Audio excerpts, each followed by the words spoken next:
Welcome to the Loving Truth Podcast, where it's all about finding clarity, confidence, and peace in the face of marriage challenges. And now your host, relationship expert, and certified master life coach, Sharon Pope. Hello, loves. This is Sharon Pope, and this is The Loving Truth. Today, we're going to be talking about how we fall into this place of just being comfortable companions inside of a marriage. Now, in my first marriage, if you were standing on the outside of it, looking in, you would think, that's a really good marriage. Everything seems the way it should be, right? And it was about 8 or 9 years into the relationship that I started to feel just empty and disconnected. But I couldn't really put my finger on what it was or why I was feeling that way. You know, I had done what I was supposed to do. I married a good, solid human being, right? And I had the things, we had the things that I thought we were supposed to have. You know, we had a 4-bedroom home in the suburbs. We both had good jobs. We had nice cars. We took vacations. We even had the golden retriever that we named Bailey. I mean, everything looked a certain way. We didn't fight much. My ex-husband was not much of a fighter. And I remember very clearly one of my good friends saying to me, "Oh, that's so good for you, Sharon, that he doesn't fight very much," because I can be a little spicy sometimes. But I remember seeing other couples around that time, and I would watch them. You know, I'd watch how they would look at each other and how present they were for each other, how they had this natural sort of affection between them. And you could just tell by looking at them that they were in love. And my husband and I, we didn't have that. We had never had that, like not even early on in our relationship during the honeymoon phase when everything's supposed to be really lovey-dovey and really great. And so I started asking for more connection and more affection. And really, he did his best to oblige. But he thought our marriage was fine. He didn't know what it was I was asking for exactly, and he didn't really know why I wanted it. And I couldn't really articulate those things to him. And I think probably we were both asking, like, why can't you just be happy? Like, look at our lives. What is it that you're reaching for? Why can't you just be happy? And I know that I'm not alone in that, because I've now had thousands of women sort of parrot that back to me in some way, shape, or form, in terms of they're reaching for more. They don't want to just be comfortable companions. And while their marriage isn't horrible, it's not destructive, it may not even be toxic, but it's not connected, and it's not loving, and it feels like it should feel different, and it should be something more than just comfortable companions. See, there's millions of women who are reaching for more in their marriage and wondering, like, why aren't we more connected? Why don't I feel more supported? And then there's probably millions of men going, what's the problem? We're fine. Why do you worry so much? I mean, everyone argues from time to time. And then maybe you ask him to go to counseling with you or something in the process of trying to work through this disconnection. And then he says something to you like, well, you can go do that if you want, but I don't need that. We don't need that. We're fine. So it got me thinking, why are women more discontent or unfulfilled in their marriages than men seem to be? Especially when 2/3 of the time today, it's women that are asking for the divorce. And if that woman is college educated, that number goes to 90% of the time. So when a woman comes to a man and says, I'm feeling disconnected, I feel like we're pulling away from each other, I'm unhappy, like that is when we need to pay attention and not just brush off those words as if it's nothing and try to just make it go away so that we don't really have to deal with it. Right? So there's a lot of women unhappy or unfulfilled. There's a lot of men going, what's the problem? So why are women more unfulfilled or more unsatisfied in their marriages than men? I think I've come up with 3 broad reasons. Now, this is not about blame. This is not about who's at fault here. This is just about the dynamics that are happening inside of marriages today, because I think we're at a very interesting time in terms of where marriage is today. Because what we were brought up on when we looked at our parents' relationship, they operated very differently than the way marriages operate today. And it's such a state of flux that many of us are just sort of playing catch up to that. Okay, so this is not about blame. It's also some broad generalizations. It doesn't mean that every man is like this or that every woman is like this, right? But these are broad brushstrokes, and see if you can find yourself in any of these. If you're trying to make sense of why you feel so disconnected and can't figure out why you're not happy in what should be a perfectly fine and happy and comfortable marriage, and maybe why your husband isn't as concerned as maybe you are. So the first one is that I think that women's expectations of what marriage should be are higher than what men expect. Now stay with me here, especially ladies. Many of us, if you really stop and think about it, today what we want is we want our spouse to be our biggest supporter, our biggest cheerleader, our best friend.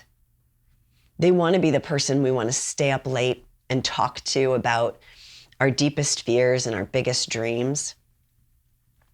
We want them to be someone that we can be quiet with, but someone we can have a great time with, we can have fun with, that we can laugh with.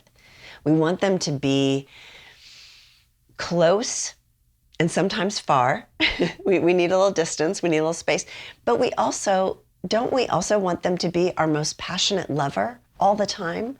So our bar for how we want to feel and what we want to experience in our lives right now, we're sort of looking to spouses to be that end all be all for all the things that we want to feel and experience, where a generation or two ago, you would get that from a whole community of people, right? It wasn't just, it was friendships and it was close family relationships and sisters and all the things, right? So now we have some really high expectations for marriage. And if you ask me, are they too high? Yes, in general. When we put that much pressure on any one person to be all things for us, we are sort of setting ourselves up for a bit of disappointment, right? So I think the pendulum has swung a bit too far, and we might be served very well to just look at that and bring that a little bit back into alignment. We're not in the same generation as where women are stuck, if you will. Right? Like, we can leave a relationship and live a very happy life, where my mother and my grandmother, if they left their marriage, they could be literally destitute. They may not know how to support themselves and their families. Even though my mother worked, like it wasn't until like the 70s is when it became law that banks could loan money to women, but that didn't mean they wanted to, right? So it wasn't until the 80s or 90s that women could actually get a loan. So we are not as trapped as our mothers probably were. But we also have just reached a little bit too far.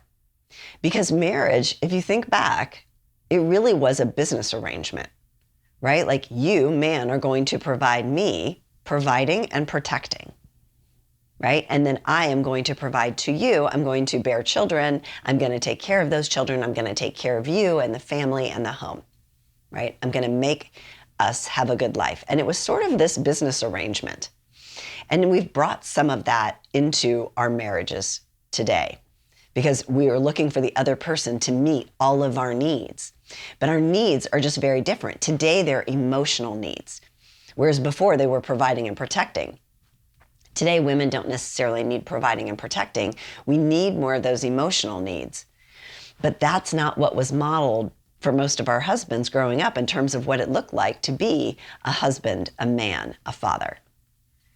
That wasn't modeled for them or taught to them. And when I think about what men look to marriage for today, I think it's probably things like they want kindness, They want appreciation. They want respect. And they probably want some degree of consistent sex, right? So women have a higher bar in terms of our expectations of what to get from marriage than I think men do. Again, in a broad brushstroke, okay?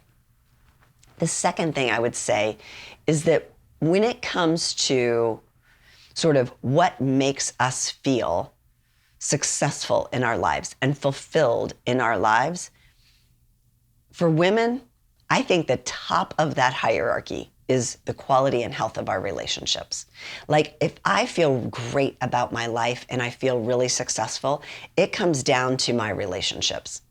It could be my relationship with my kids, my relationship with my family, my relationship with my closest friends, and of course, my relationship with my spouse, because that's my most intimate relationship. So the quality and health of our relationships is really, really, really important to most women, not to all women, okay? And when you think about when a husband feels really fulfilled and successful in his life, think about what's at the top of his pyramid. For many men, and again, this is not all men, relationships is not at the top of his pyramid. What is? Career and financial success. Now, part of that is so that he can provide for his family, right? But what men are sort of socialized to be, as it relates to being successful, is being successful professionally, and then subsequently that leads to financial success and stability and security. Right? So it doesn't mean that men don't care about relationships. That's not what I'm saying. But I'm saying, like, at the end of the day, what really, really matters to women is relationships. And I'm not sure at the end of the day that what really, really matters to men is relationships. I think it's something else. I suspect many men, it's still my profession and how I'm providing. The third thing, and I'm just going to say this, brace yourself. Marriage has always been a better deal for men than it has been for women. I mean, think about it. So even when women went to work in the 70s, the whole feminist movement, we didn't do ourselves a favor here because we went back to work, but we never gave up everything that we did at home. And so now women are working full-time. They're having the kids. They're literally bearing the kids. They're taking care of the kids, particularly when they're very young. But they're making sure that the kids have the snacks in the pantry that they need, that they have the breakfast that they need. They do all the grocery shopping. They make sure that, they figure out what's for dinner every night. They help the kids with their homework. They make sure that they have what they need for school. They make sure that they've been to the dentist and the doctor. They're the ones making the doctor's appointments. They're the ones making all the plans for the birthday parties and the family get-togethers. They're the ones probably, but not always, calling the plumber when a plumber is needed around the house, or making sure that everyone knows it's Aunt Linda's birthday today. And so let's make her a card and give her a call and all the things, right? So women still carry a very heavy load inside of marriage and families today. I'm not suggesting that men also don't have a lot to do, but oftentimes when you look at the balance, many times it is out of balance. It's really never perfectly in balance, and it certainly never stays that way. Although I do have hope for younger generations, that is getting better. So if you look at it from that perspective, marriage has always been a better deal for men than it has been for women. Because for the most part, men, they need to go to work. That's what they've been taught. You go to work and you provide for the family. And that's your way of protecting and keeping the family safe. There was a comedian that I heard recently. It was just a reel on Instagram or something, and she was joking, and she said, "Can you imagine where I would be today if I had a wife at home just like me, holding it down the way that I do for my husband? Oh my God, I'd be 10 years ahead of where I am right now in my career." And everyone was laughing because, the things that are funny, particularly in a comedy show, are the things that are ironically very true, right? And the other thing to think about is when you look at men and women post-divorce, men will always couple up much more quickly than a woman will. Maybe I shouldn't say always. Very often, men will get involved in a serious relationship much more quickly than a woman will. And the reason for that is that if you could have someone taking care of you like that, why wouldn't you? Right? Of course you would.